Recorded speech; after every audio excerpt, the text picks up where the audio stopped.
আসসালামু আলাইকুম dear viewers.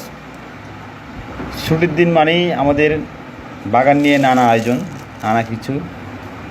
আজকেও তার ভিন্ন কিছু নয়। আমরা আমাদের বাগানে বিকেলে সময় দিচ্ছি। বিশেষ করে ড্রাগন বাগানের কথা তো না বললেই চলে না, যেহেতু ড্রাগনের মৌসুম চলছে। এখন এপ্রিল মে থেকে শুরু হয় আর অক্টোবর নভেম্বরের দিকে শেষ হয়। এখন প্রচুর ফুল আসছে, তাই নিয়মিত পরিচর্যা করতে হয়। আজকের আমাদের পরিচর্যাতে আমরা রেখেছিলাম অতিরিক্ত গজানো কুশি বা ডালগুলো কেটে দেওয়া। যেহেতু এখন যে নতুন ডালগুলো গজাবে, এই ডালগুলোতে এগুলোতে সহজে ফল ধরবে না। যেহেতু আমাদের পুরাতন পর্যাপ্ত ডাল রয়েছে, এই ডালগুলো যত্ন করলে আমরা পর্যাপ্ত ফল পেতে পারি।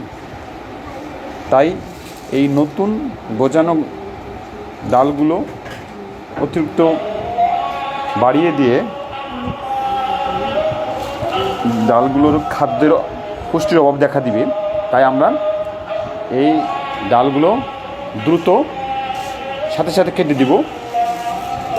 এতে কি হবে, পুরাতন ডালগুলো আলো বাতাস খাদ্য পর্যাপ্ত পরিমাণে পাবে।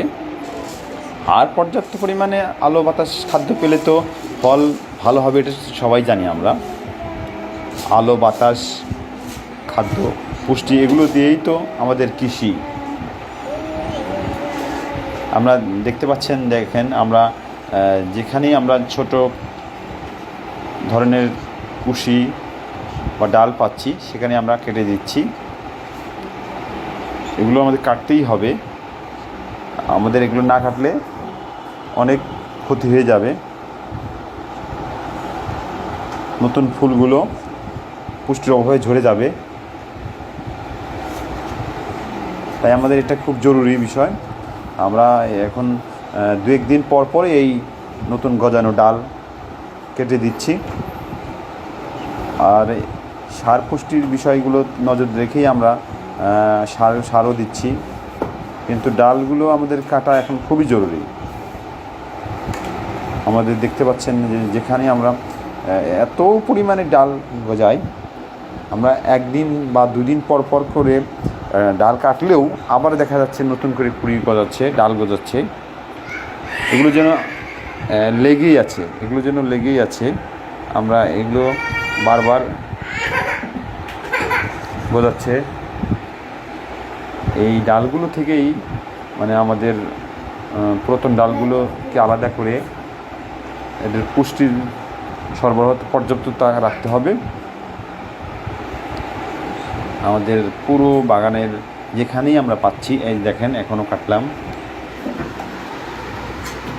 পুরো বাগান আমাদের যেখানেই নতুন এই ডাল গজিয়েছে, ড্রাগনের ডাল আমরা কেটে দিচ্ছি।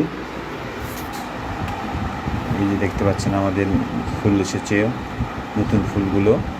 আর ইতিমধ্যে আমাদের অনেকগুলো ফুল আমরা পরাগায়ন করে দিয়েছি।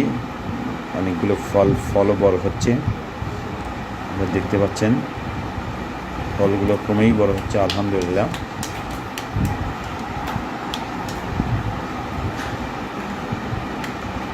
এখন এই যত্নের বিষয়টা অত্যন্ত গুরুত্বপূর্ণ। এগুলো লেগে না থাকলে অনেক ভালো ফল আশা করা যায় না।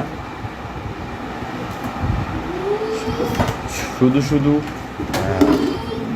এই যে দেখেন, আমরা এই ডালটা অনেক অতিরিক্ত ছিল, এখানে আমরা কেটে দিলাম। এতে কি হলো, পুরাতন ডালগুলো পুষ্টি বেশি পাবে, আলো বাতাস বেশি পাবে। এতে ফল বড় হবে, ফুল সুন্দর হবে। আমরা যেখানেই ওই নতুন ডালগুলো পাই, সেখানে আমরা কেটে দিই। নতুন ডালগুলো এগুলো কোনোভাবেই রাখা যাবে না। বন্ধুরা, আপনারা খেয়াল করছেন, আপনারাও আপনাদের পরিত্যক্ত বা ফাঁকা জায়গা, ছাদ বাগানেও এই যে ড্রাগন ফলের চাষ করতে পারেন। এটা এমন কোনো যত্ন নয় যে সবসময় এখানেই পড়ে থাকতে হবে, এরকম কিছু নয়।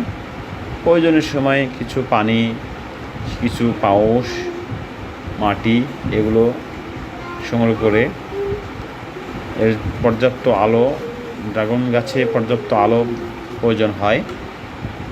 ছায়াযুক্ত স্থানে ড্রাগন গাছের থেকে আমরা ভালো ফলাফল আশা করতে পারি না।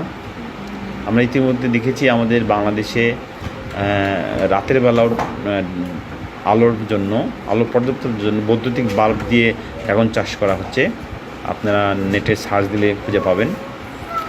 আমরা যদি রাতের বেলাও এই চাষ না করি, দিনের বেলায় যেন রোদের কোনো কমতি বা ঘাটতি না থাকে, তাহলে কিন্তু আমরা ভালো ফল পাবো না। আমরা দেখেন বাগান ঘুরে ঘুরে নতুন কুশিগুলো কেটে দিচ্ছি। এগুলো অবাঞ্ছিত কুশিগুলো এখন রাখা ঠিক হবে না, গাছের পুষ্টিতে ঘাটতি দেখা দিবে। আমরা যদি নতুন চারা প্রয়োজন হয় তাহলে আমরা বছরের শেষের দিকে, অক্টোবর নভেম্বরের দিকে আমরা নতুন চারা নেব, যে একটা 1 মাস 2 মাসের ভিতরেই সুন্দর চারা হয়ে যাবে। সেগুলো আমরা কেটে নতুন করে নতুন জায়গায় লাগাবো, বা কোথাও কেউ নিতে চাইলে আমরা তাদেরকে দিব ইনশাল্লাহ, সে সুযোগ রয়েছে। ড্রাগন গাছের ডাল কুশি এগুলো কর্তন করা এটা দোষের কিছু নয়, অতিরিক্ত ডাল কেটে দিতেই হবে। ফলের মৌসুমের তো এমনি কাটতে হবে, আবার বছর শেষে গাছগুলো একটু ফাঁকা করে দিতে হবে, যেন আলো বাতাস পুষ্টির বিষয়টা যেন ভালোভাবে এটা পায়। আমরা সেই বিষয় খেয়াল রাখবো। তাই বন্ধুদের আমরা বলবো, আপনারা আমাদের সাথে থাকবেন। আমাদের ভিডিও থেকে কোনো কিছু আরও অতিরিক্ত জানার থাকলে আমাদেরকে লাইক, কমেন্ট, শেয়ার করে জানাবেন, আমাদের পাশে থাকবেন, আমাদের উৎসাহ দিবেন। আমরাও আপনাদেরকে উৎসাহ দিব আপনাদের কিভাবে এই ড্রাগন বাগান এবং ছাদ বাগানের অন্যান্য বিষয়গুলোতে আমরা সফল হতে পারি, সেই আশা কামনা ব্যক্ত করে আজকের মতো এখানে শেষ করছি। আসসালামু আলাইকুম ওয়া রাহমাতুল্লাহি ওয়া বারাকাতুহু। সবাই ভালো থাকবেন।